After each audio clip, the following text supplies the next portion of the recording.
Subscribe करें और bell दबाएं ताकि कोई खबर रह न जाए।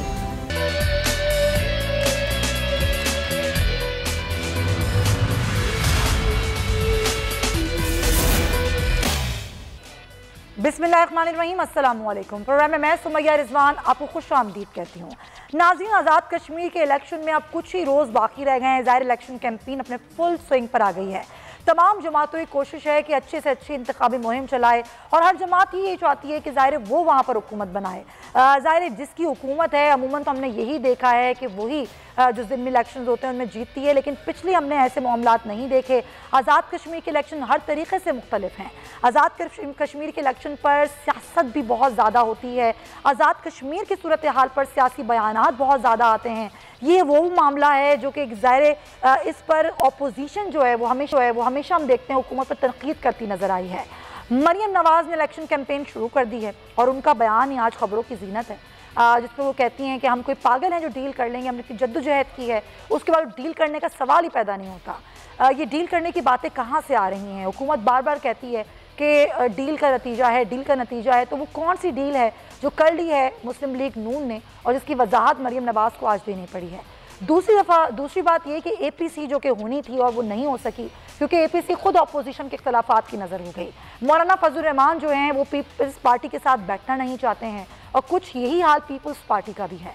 ये APC इस बात पर होनी थी कि इंतखाबी इस्लाहात में अपोजिशन की क्या तजावीज़ हो सकती हैं, वो इंतखाबी इस्लाहात जो वक्त की ज़रूरत है, अपोजिशन इसमें कितनी संजीदा है, वो है भी कि नहीं। ज़ाहिर वो तो APC के मनसूख होने से नज़र आता है। अभी इसके बाद भी APC होती है या नहीं? लॉन्ग मार्च का भी और इस्लामाबाद बंद करने का भी एक बार फिर से इंदिया दिया जा रहा है। मुस्लिम लीग नून एक बार फिर से बातें कर रही है कि लॉन्ग मार्च भी कर सकते हैं, इस्लामाबाद बंद भी कर सकते हैं। हुकूमत के सिर्फ 2 साल रह गए हैं, क्या इस पर भी ये बातें करना बनती हैं? क्या वो अपोजिशन जो इससे पहले PDM के प्लेटफॉर्म से कुछ ना कर पाई, क्या इस बार कुछ कर पाएगी? ये तमाम तर सवालात हैं मैं आज रखूँगी। मेरे मेहमान मेरे साथ मौजूद हैं। मुझे पाकिस्तान मुस्लिम लीग नून से राना एहसान साहब ज्वाइन कर रहे हैं, बहुत शुक्रिया आपका। PJ मीर साहब मेरे साथ मौजूद हैं, सीनियर सहाफ़ी हैं, तज़कियाकार हैं, आपका भी बहुत शुक्रिया। अस्सलाम वालेकुम राना एहसान साहब, ये बताइएगा कि ऐसी क्या ज़रूरत पेश आई कि आज आज़ाद कश्मीर के इलेक्शन कैंपेन में जाके मरियम साहिबा को ये बात करनी पड़ी कि हम कोई पागल हैं कि डील कर लेंगे, उन लोगों से डील कर लेंगे जिनके खिलाफ हम इतने अरसे जद्दोजहद करते रहे? क्या ज़रूरत पेश आई अचानक उनको? देखें, ये एक सहाफ़ी ने सवाल किया था डील के मुतल्लिक़, उसका जवाब दिया। जो डील का जो खौफ है वो हुकूमत को ही है क्योंकि हुकूमत इनसिक्योर है। एक तरफ वो कहती है एक पेज है, दूसरी तरफ उनको ये तकलीफ होती है कि शहबाज शरीफ साहब जो हैं वो as a president of PMLN party को जो है वो आगे लेके जा रहे हैं और एक उनकी जो है मुफाहमती पॉलिसी है कि हम लोग चाहते हैं कि सारी जितने इंस्टीट्यूट्स हैं उनके अंदर कंसेंसस हो और बातचीत हो और जो मामलात हैं वो बातचीत के जरिए हल हो। तो ये वहाँ से जो है ये नैरेटिव आता है कि पता नहीं कोई डील होने जा रही है, कुछ होने जा रहा है, जबकि हमारा ये मौक़िफ़ 100% क्लियर है कि हम लोग जो है सियासत में मुदाखलत नहीं चाहते और अगर बातचीत होगी वो इस मामले पे पहले ना हुकूमत के प्लेटफॉर्म से ये बातें होती थी ना, डील हो रही है, लेकिन अब पीपल्स पार्टी खुल के कई दफ़ा ये बयान दे चुकी है कि डील हो गई है। जब भी तो यहाँ आसिफ जरदारी केसेस का सामना कर रहे हैं और मियाँ साहब मुजरिम होते हुए भी मुल्क से बाहर हैं। देखें, ये तो मेरे ख्याल से जो हमारा इख्तलाफ बना था PDM के प्लेटफॉर्म के ऊपर, और अब सब जानते हैं, बार बार ये बात रिपीट होती है कि उन्होंने बाप पार्टी से जाके वोट लिए और ये हमारे इख्तलाफ का जो है वो वजह बनी PDM के अंदर कि उन्होंने सिर्फ एक छोटी सी सीट के लिए जो है वो हुकूमती हमायती जमातों से जाके सपोर्ट ली। तो वहाँ जो है वो उन पे उंगली उठी कि जी ये तो जो है हुकूमत के साथ मिल बैठे और उनसे सपोर्ट ली, जिनको सब जानते हैं जो किन के इशारों पे चलते हैं, तो फिर वो आगे से इल्ज़ामात आते हैं। जबकि हमारा PMLN का जो है वो मेरे ख्याल से अब एक रिकॉर्ड है कि चार्टर ऑफ डेमोक्रेसी के बाद हम लोग एक इंडिपेंडेंट पॉलिटिक्स के अंदर बिलीव करते हैं, बगैर मुदाखलत के जो है वो जमहूरियत में बिलीव करते हैं और उसके अंदर किसी भी किस्म का जो है वो मेरे ख्याल से अवाम को शक नहीं होना चाहिए। हमारा मौक़िफ़ जो है बिल्कुल सफ़ेद स्याह की तरह क्लियर है। चलें, आप ये कह रहे हैं, मैं मान भी लेती हूँ, लेकिन ज़ाहिर बातें बहुत सारी हो भी रही हैं और होती भी रही हैं क्योंकि मीर साहब हमारी जो सियासत है वो डील से भरी हुई है। माजी में बहुत सारी डील की सियासतें होती रही हैं जिसकी बिना पर आज भी बात हो रही है, लेकिन ना वो वक्त है ना वो हालात हैं। लेकिन उसके बावजूद भी अगर डील कहा जाता है कि जी इस पार्टी ने डील कर ली है, तो वाक़ईतन वो मामलात अभी भी एग्जिस्ट करते हैं, आपको लगता है कहीं? सुमैया, एक तो मुझे अफसोस होता है कि हम पाकिस्तान में सियासी पार्टियों के दरमियान एक सोचते हैं डील हो। किस चीज़ की डील हो? कि पावर के अंदर आ जाए, कि एक डील हो जाए और फिर हम कहें कि भाई हम बड़े ईमानदार हैं, whether it is the government और whether it is the opposition, और भाई दोनों ने आके मुल्क के लिए काम करना। डील किस चीज़ की, मुझे बताएं ना। ये डील क्यों? क्या ये पाकिस्तान कोई तजारती कॉरपोरेशन है कि इसके अंदर आप डील करके अपना सौदा बेचें आप? हाँ,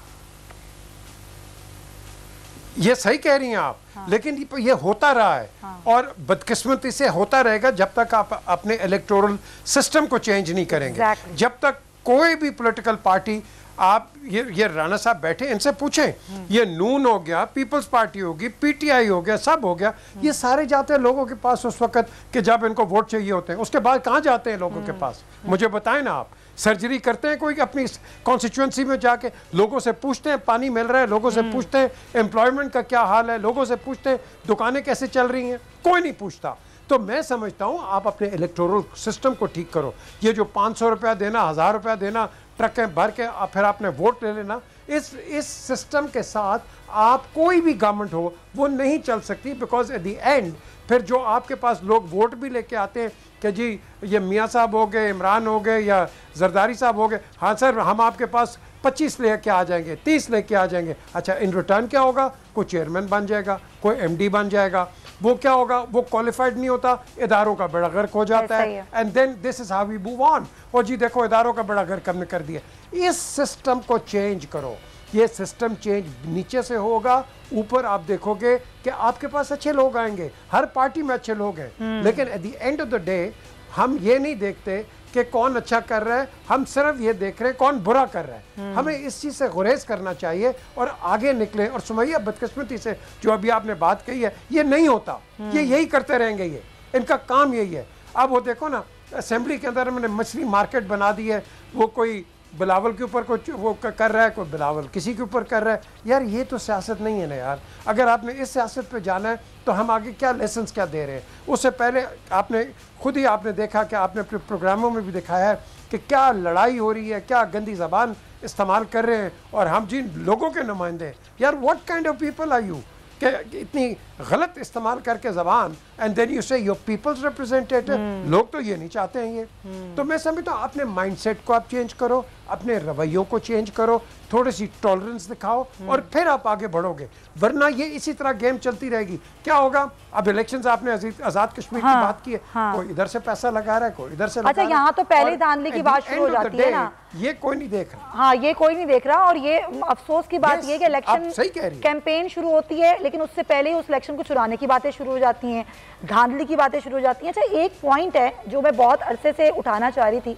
राणा साहब, हम कहते हैं जी वोट को इज्जत दो, जमहूरियत का बोलबाला होना चाहिए, जमहूरियत होनी चाहिए, ये जो इधर उधर से जो किरदार होते हैं, जो असरअंदाज होते हैं, ये होने चाहिए। लेकिन ये करना किसने है? ये सियासतदानों ने ही करना है ना। सियासतदानों ने ही जमहूरियत को ऊपर उठाना है। वोट को इज्जत भी सियासतदानों ने देनी है। सियासतदान चाहे पीपल्स पार्टी का हो, मुस्लिम लीग नून का हो, पीटीआई का हो, जेयूआई का हो, कहीं का भी हो, अगर वो सियासतदान जमहूरियत को ऊपर नहीं उठाएगा, एक भी उसमें कहीं और देखेगा, किसी और की तरफ देखेगा, चाहे वो डील के लिए हो या अपने आप को बचाने के लिए हो, तो फिर जमहूरियत कैसे रहेगी? जमहूरियत को जिंदा कैसे किया जाएगा? आप मुझे बताएं।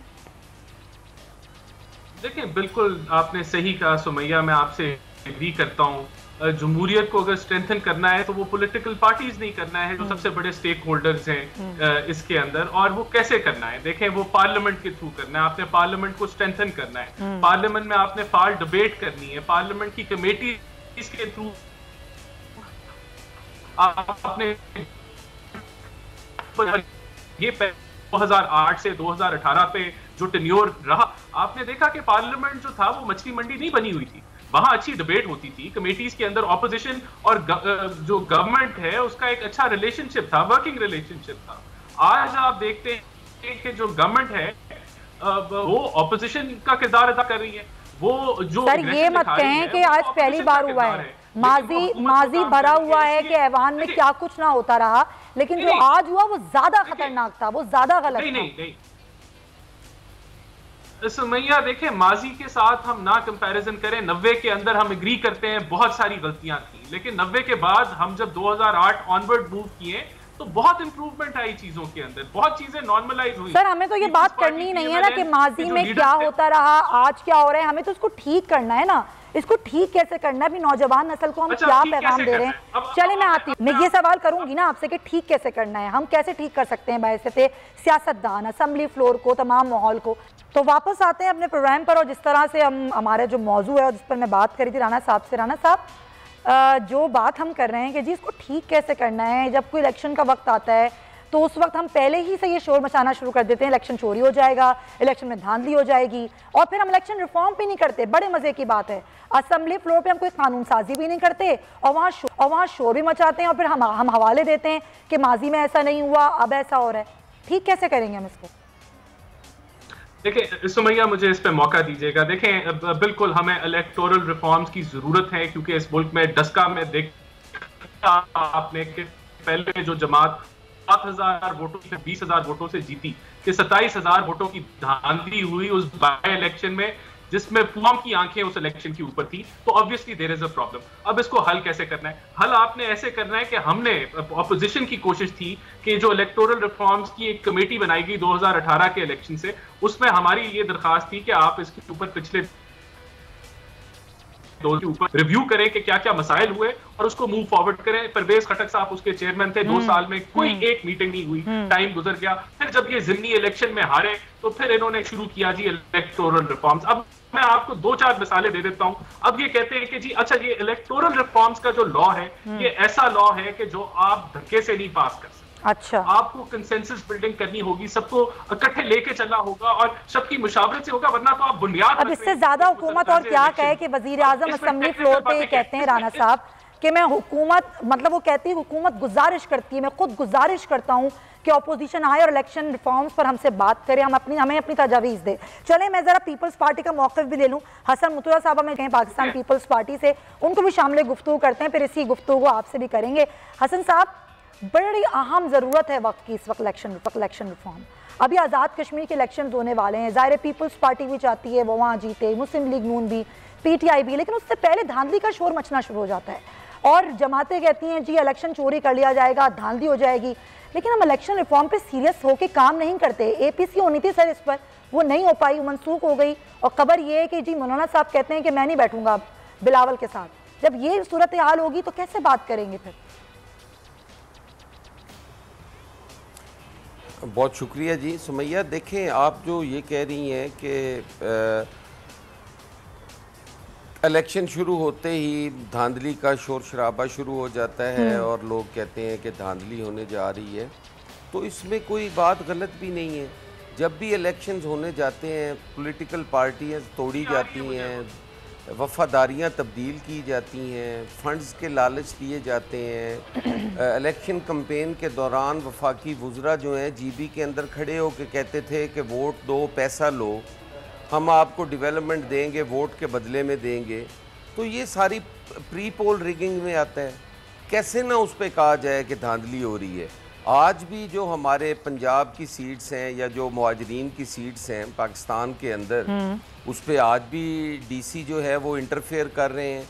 वो पटवारी के ज़रिए भी वहाँ पे कर रहे हैं, वो नंबरदार के ज़रिए भी वहाँ पे वोट मांगे जा रहे हैं। तो इसी को तब्दील करना है ना, इसी को तब्दील करना है हसन साहब। इसको कैसे तब्दील करेंगे? आपने देखा होगा, आप मेरी सुन लेना जी। पहली तो चीज़ है कि मैं तो जवाब दे रहा हूँ आपके उस सवाल का जिसमें आपने फरमाया था कि शोर शराबा पड़ जाता है कि धांधली हो रही है।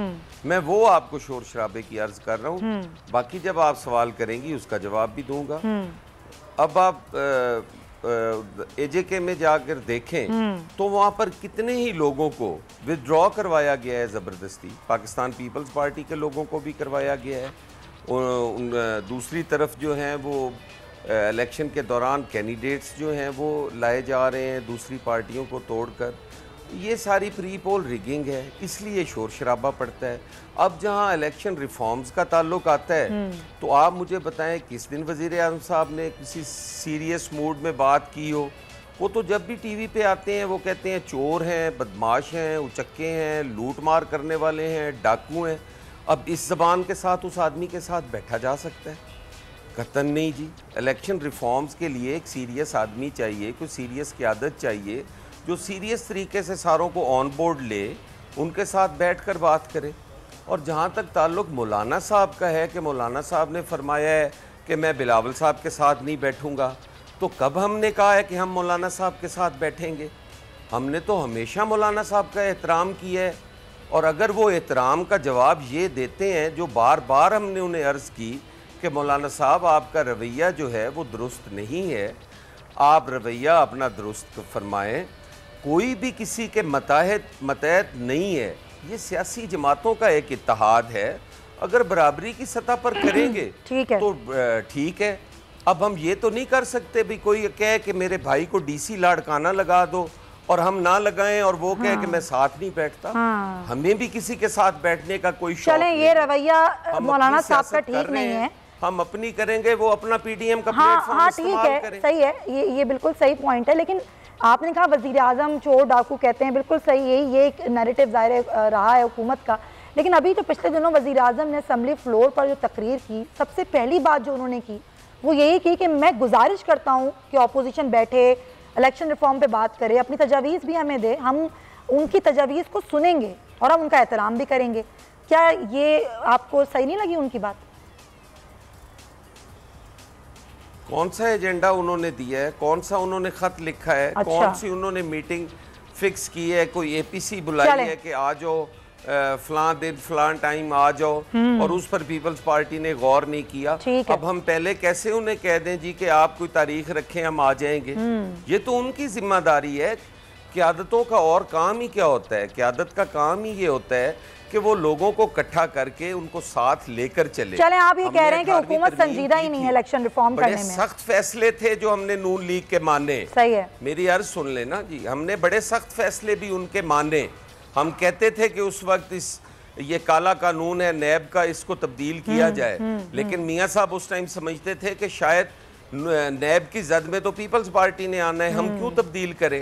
उन्होंने कहा जी हमने ये नहीं करना। हमने कहा ठीक है ना करो, बाकी तो करो, सूबाई खुद मुख्तारी तो दो, सूबों को शनाख्त तो दो, सूबों के हकूक तो दो, NFC अवार्ड तो दो। हमने वो सारे किए।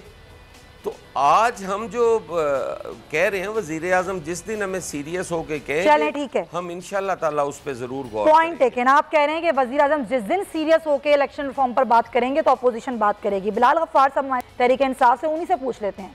गफ्फार साहब, जब तक हुकूमत का ये रवैया कि ये चोर हैं, ये डाकू हैं, ये लुटेरे हैं, इन्होंने लूट के सब खा गए, एक तो ये रवैया, दूसरे ये अपोजिशन कहती है कि हुकूमत सीरियस नहीं है इलेक्शन रिफॉर्म पे। अपोजिशन को कहा जाता है कि अपोजिशन नहीं चाहती है, अपोजिशन चाहती है, लेकिन पहले हुकूमत का रवैया संजीदा तो हो इलेक्शन रिफॉर्म पर। जी बिस्मिल्लाहिर्रहमानिर्रहीम, शुक्रिया आपने मुझे मौका दिया। ये पहले दिन से जो joint opposition, so called joint opposition जो थी, ये ब्लैकमेल टैक्टिक्स पे थी और पहले दिन उन्होंने प्राइम मिनिस्टर को स्पीच नहीं करनी थी। इसके बाद आपने की ब्लैकमेल टैक्टिक्स देखें कि जब FATF पे कानून साजी होनी थी तो इन्होंने नैब की जो कानून है उसमें उन्होंने 32 अमेंडमेंट्स की कि जब तक आप ये 32 अमेंडमेंट्स नहीं करेंगे हम आपको FATF की कानून साजी में मदद नहीं करेंगे। अब ये कह रहे हैं मेरे साहब जो बैठे हैं इधर कि चोर चोर चोर। आप मुझे एक बात बताएं, ये हमेशा एक सवाल के निशान होता था, हमेशा ये सवाल पूछा जाता था कि क्या रिकवरी की है। अभी जो फेक अकाउंट केस है जिसमें कल नैब ने डिटेल्स दिए हैं कि 33 अरब रुपए जो है वो फेक अकाउंट केस में रिकवर हुए हैं, जिसमें सारे नाम आगे हैं कि जिसमें आसिफ अली जरदारी साहब के जो क्लोज है, फ्रेंड मैन है। सर केसेस एक तरफ चलते रहे, केसेस एक तरफ चलते रहे, लेकिन आपने जो कानून साजी करनी है वो एक तरफ चलती रहे। केसेस का कानून साजी से ताल्लुक नहीं होना चाहिए। हुकूमत को ये सोचना होगा कि वो हुकूमत है, उसने अपना एक बड़ापन रखना है, उसने अपोजिशन का किरदार अदा नहीं करना। अपोजिशन का काम ही है ये तनकीद करना।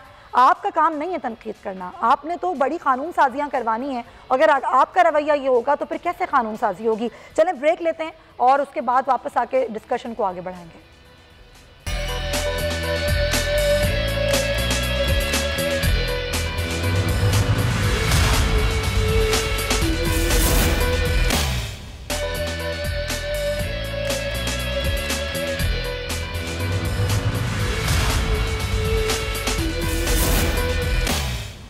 Welcome back to the show. हम बात करें एजुके के इलेक्शन के हवाले से और इलेक्शन रिफॉर्म्स के हवाले से, अपोजिशन का रवैया, हुकूमत का रवैया, किस तरीके से एक पेज पर आएंगे, इलेक्शन रिफॉर्म्स हो भी पाएंगे इलेक्शन से पहले या नहीं। इसी पर ज़ाहिर तमाम पार्टीज अपना अपना मौक़िफ़ दे रही हैं।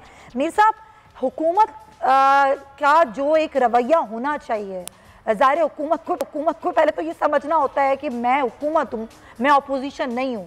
अगर अपोजिशन मुझ पर तनकीद कर रही है तो मैंने उसका जवाब तनकीद से नहीं देना, मैंने तो इनको आमादा करना है कि जी कानून साजी कैसे होनी है, हमने असम्बली का माहौल कैसे रखना है और हमने इन चीज़ों को ठीक कैसे करना है, कायमा कमेटियों में बिल्स कैसे लेकर आने हैं, उन पर बातचीत कैसे होनी है। क्या आपको लगता है कि पाकिस्तान तहरीक इंसाफ की हुकूमत का रवैया वाकई हुकूमत वाला है? देखें, जो इस वक्त की हुकूमत है, ये जब भी इनकम्बेंट जो गवर्नमेंट होती है उसकी ज़िम्मेदारी होती है और रिस्पॉन्सिबिलिटी होती है। जो अच्छा करे बुरा करे वो उसको भुगताएगी। ऑपोजिशन का काम है कि उसका एक ओपिनियन है, वो धाड़े मारेगी, हर किस्म की तनकीद करेगी, जो भी करेगी उसका राइट है, वो उसको करने दें आप। आपने देखे ना, जब आपने बजट के ऊपर कितना शोर हुआ, इवेंचुअली जो गवर्नमेंट ने पास कराना था करा दिया, तो गवर्नमेंट की रिस्पॉन्सिबिलिटी थी। तो यही चीज़ आप बाकी सिलसिलों में भी, मसलों में भी आप अपनी अथॉरिटी इस तरह ही रखें।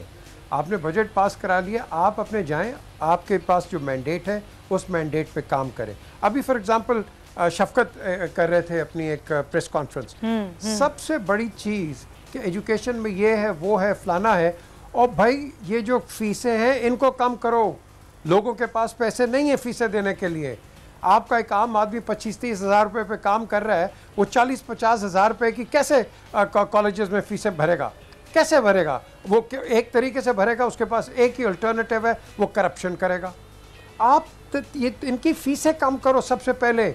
आपका एक स्कूल का पता नहीं हज़ारों लाखों रुपए में, एक हज़ारों में एक बेचारा जो मसले पे बैठा हुआ है। सही है। आप इन चीज़ों पे बात करो। आप देखो जी, हम पब्लिक हैं, पब्लिक के अंदर आप पब्लिक इंटरेस्ट की बात करो। आप प्लान बना रहे हो, ये प्लान, वो प्लान, फला प्लान, वेरी गुड, करते रहो।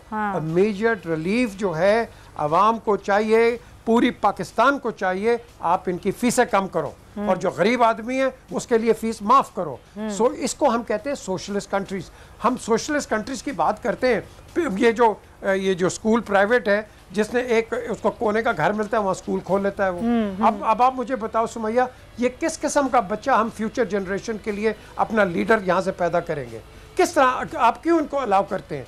तो मैं समझता हूँ इन चीज़ों पे आप ज़रा गौर फिक्र करो, बिकॉज ये है हमारा फ्यूचर। ये आपकी बहस मुबाहिसा ये चलते रहेंगे। प्रैक्टिकलिटी पे हम जाए, हम प्रैक्टिकलिटी पे नहीं है।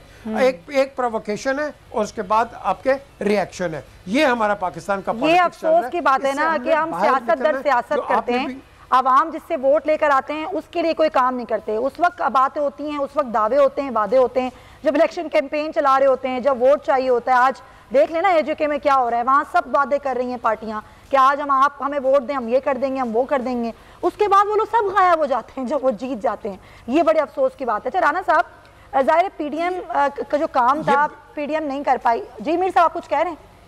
जी पॉइंट ऐड करें। मैं कह रहा हूँ कि देखें ना, अब इस इलेक्शन की हमने बात की और मुझे बताओ ये जो सारे इधर की पार्टियां आ गए उधर जोर लगा रहे हो, भाई तुम्हारा क्या कंसर्न है भाई? उधर सही बात है, कश्मीरियों को लड़ने दो ना इलेक्शन। सही है। Why are you going into there? What is your business? आपको पता नहीं है कश्मीर का मसला क्या है। इधर से कोई खड़ा कर दिया, इधर से कोई खड़ा कर दिया, कश्मीर पे बात करेंगे। मैंने तो इनको सुमैया सबको ब्रसल्स में देखा है, लंदन में देखा है, वॉशिंगटन में देखा है। इनको कख नहीं पता कि कश्मीर का मसला क्या है, लेकिन नुमाइंदे बन के आ जाते हैं ये लोग। जी राना साहब, अगर नहीं पता कि कश्मीर का मसला क्या है, चलें पॉइंट आया मीर साहब, राना साहब, अगर नहीं पता कश्मीर का मसला क्या है तो ज़रूरी है कि इस पर बयानबाजी की जाए, ज़रूरी है कि इस पर सियासत की जाए, ज़रूरी है कि हर मामलात पर बयानबाजी करके चीज़ों को पॉलिटिसाइज किया जाए। और फिर पीडीएम का भी ज़रा जवाब दे देंगे, पीडीएम का क्या मुस्तकबिल है, 2 साल में क्या कर लेगी पीडीएम? देखिए सुमैया, मैं इलेक्टोरल रिफॉर्म्स पे मेरे 2-3 पॉइंट्स हैं जी बिल्कुल, जो है अवाम के सामने रखना चाहता हूँ। देखिए जो इश्यूज हैं ईवीएम के ऊपर, अगर किसी ने इंडिया के मॉडल को स्टडी किया है तो आपको ये पता चलेगा कि इंडिया में 22 साल लगे ईवीएम को इम्प्लीमेंट कराने में। और जो पिछला हमारा इलेक्शन रिफॉर्म्स एक्ट था 2017 का, उसमें सेक्शन 103 इलेक्ट्रॉनिक वोटिंग और ईवीएम्स के ऊपर ही था, और इसके अंदर ईसीपी ने पायलट प्रोजेक्ट करने थे ईवीएम और इलेक्ट्रॉनिक वोटिंग पे और अपनी रिकमेंडेशंस देनी थी जो उसने दी। लेकिन इस हुकूमत ने उसको रद्द करके ये इन पता नहीं किस जल्दी में है कि ये हम सब कुछ इंप्लीमेंट फौरी तौर पे कर दें। और इसी तरह ओवरसीज के लिए सेक्शन 94 था जो वोटिंग फॉर ओवरसीज पाकिस्तानी था, उस पे भी ईसीपी ने अपनी पूरी वर्किंग करके अपनी रिपोर्ट्स बनाई हुई हैं और वो हुकूमत को पेश की हुई हैं। तो हमें जो है वो ईसीपी के जो कंसर्न्स हैं उनको जरूर केटर करना चाहिए। इस पे मुस्लिम लीग नून का क्या कंसर्न है ओवरसीज पाकिस्तानियों के वोट के हवाले से?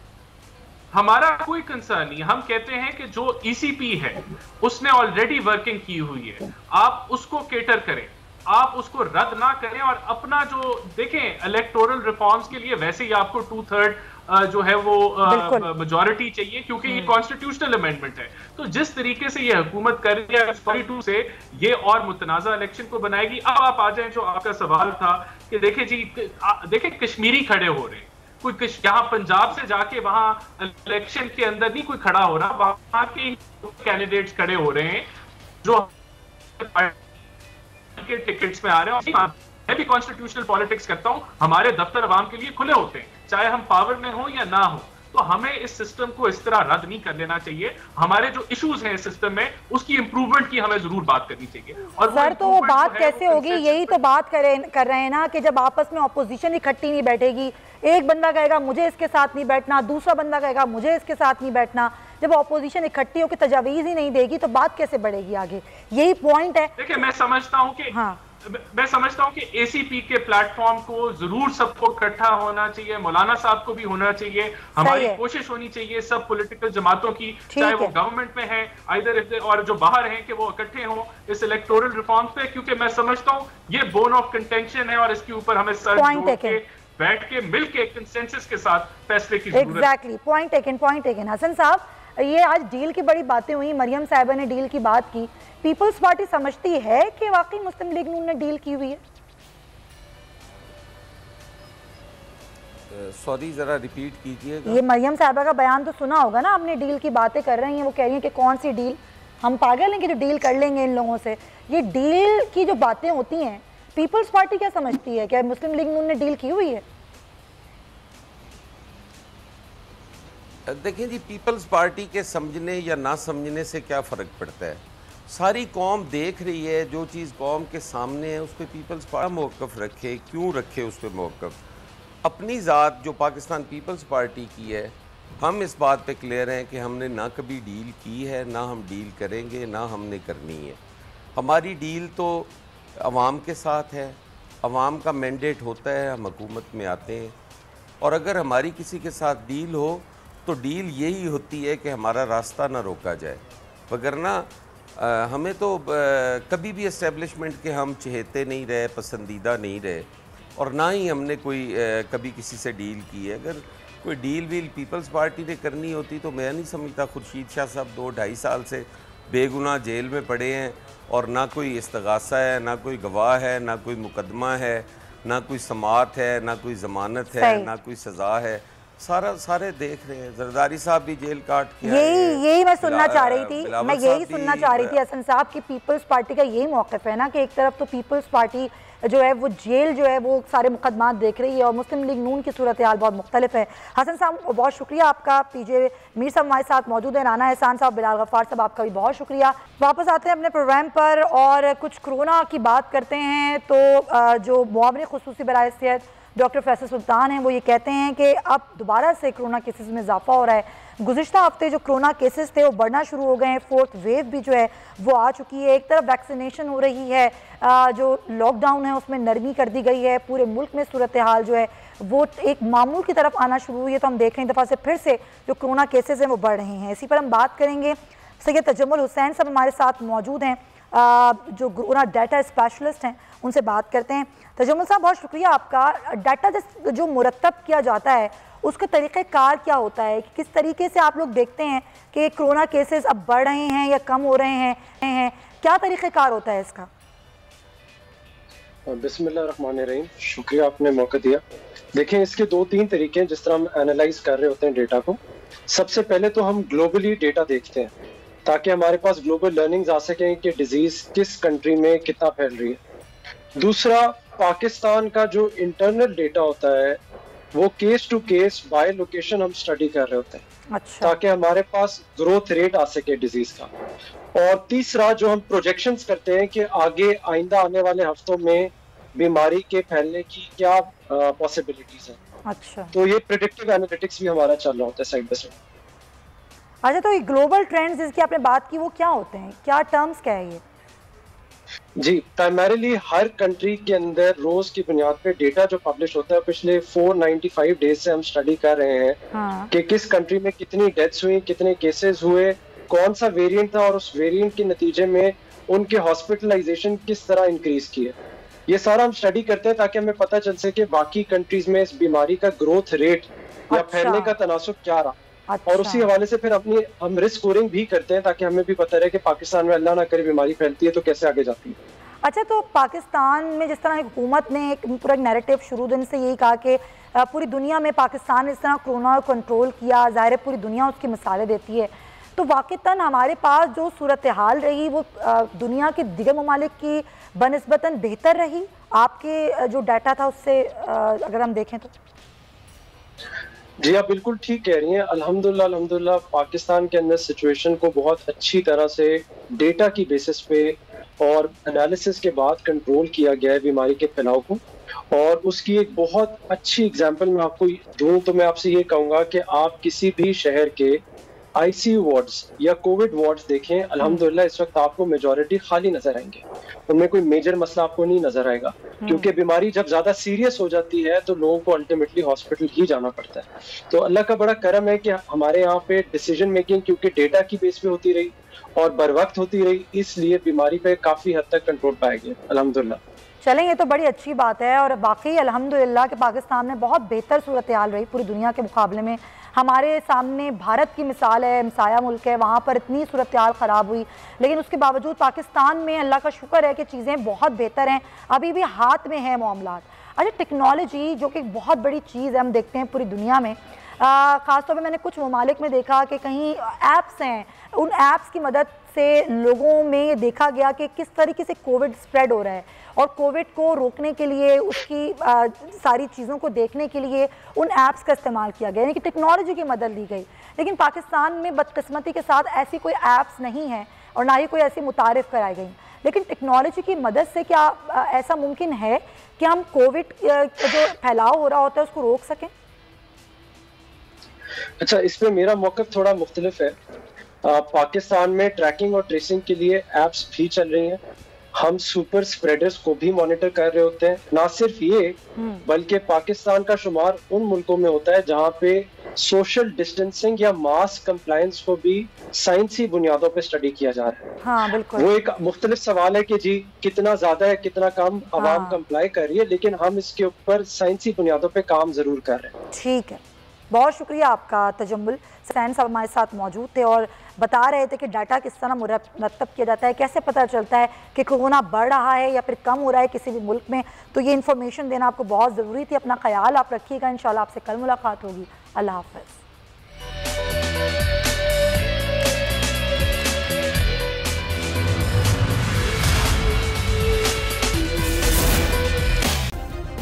सब्सक्राइब करें और बेल दबाएं ताकि कोई खबर रह न जाए।